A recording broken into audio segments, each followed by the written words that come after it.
Hi, this is Hugh. I'm in the basement again today. This is the Bugs 3, the blue version. Just got this.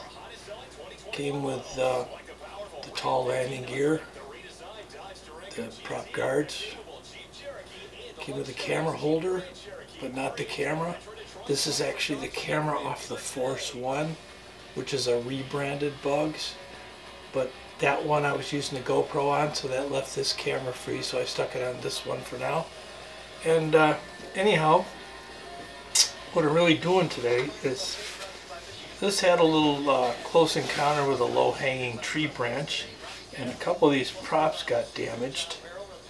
And I can feel these are flipped up and scratched at both ends. And I can feel damage on both ends of this one. And both of those at that end are good. So one of these is going to be A and one's B, because I always match, you know, kitty corner or diagonal. So these are going to be different because they're both on the same end. So I'm pretty sure this one's a B, but we'll check.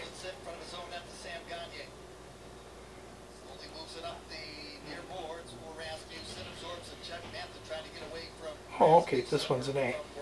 And it's showing a rotation this way. Okay, so this one's an A. And this is really what I want to talk about today. Is these are some pliers, or I guess you call them grips, I guess, grip locks for holding the motor in place while you change the props. And there's silicone bumpers in here. And it looks like there might be some rubber tape between those. I can't really tell. Doesn't matter though, because what's going to make contact is the silicone on the jaws. There's two barrel-shaped ones on each side. So that's going to lock that motor in position so I can remove the blade without scratching the motor. If you do it with channel locks, you're probably going to scratch the motor. So this is kind of a neat little tool. And I made some notes on this. This was from Amazon.com. And they ran $13.79 with free delivery with Prime. So if you have Prime, that's going to be your total cost, $13.79. And the company name is U, as in capital U, Smile. Got to be Chinese. So it says Drone Motor Grip Pliers, aka M5 Brushless Motor Wrench. So basically they're grips. But anyhow, so what we're going to do is we're going to lock onto this motor here without scratching it. And we're going to do this.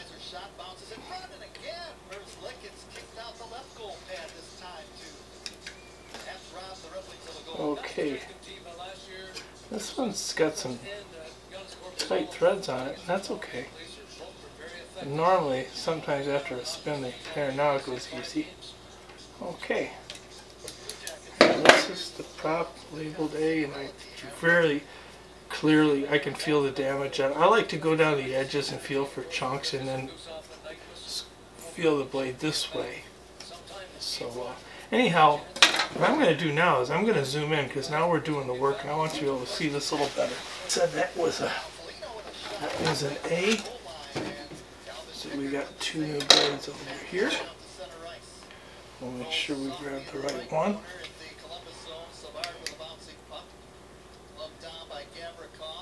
And this one's an A, so we're good. Alright, you can just start this by hand.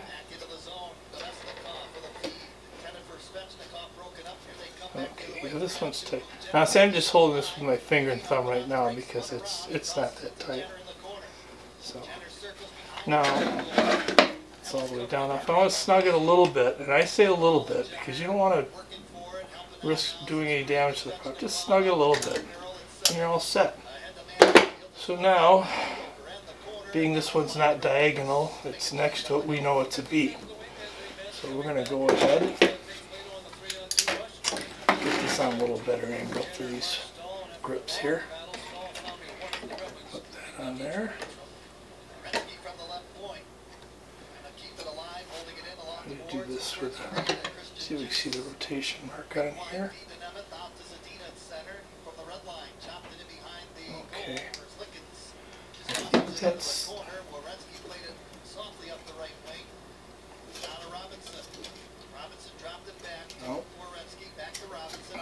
Oh, okay, here we go.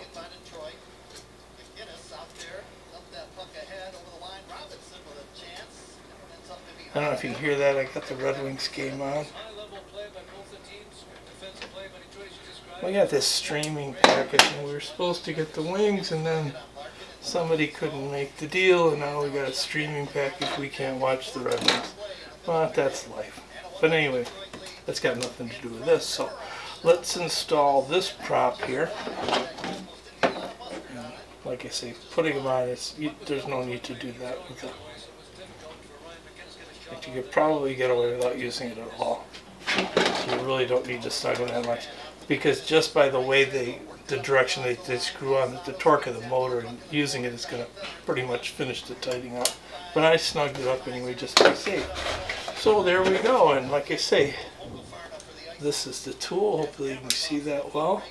And there's a little inset screw thing here, a little like hex head, so if they get too loose you can tighten them. Because there's a little bit of play in them right now. But they're all metal. There's no rubber guards on the handles, which you don't really need. I mean, you know. But they work real nice, and I'm pretty pleased with that.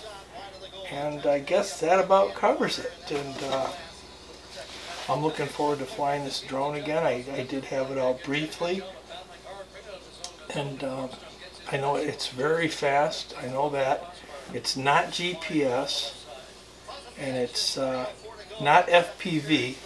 But it can be. There's a few guys that have removed this light and replaced that with a camera for, I guess, for FPV. But you know, you young guys are better at that electronic stuff than I am. So the only way I'm going to get FPV is if it comes out the drone.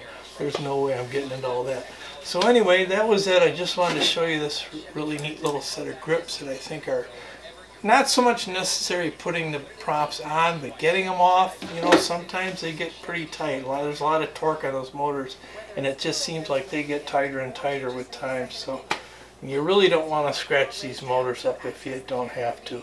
And that's a problem. You can use like channel locks or robo grips, which is a kind of a more of a mechanical channel lock.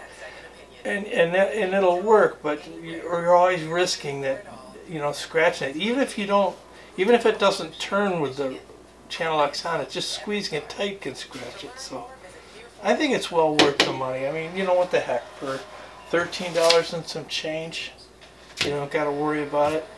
And I doubt you'll ever wear them out. They just don't go through that much abuse. So anyhow, that's it for today. And my name's Hugh. And fly straight, don't crash. If you do, don't worry about it, because everybody does. Some people just don't like to talk about it.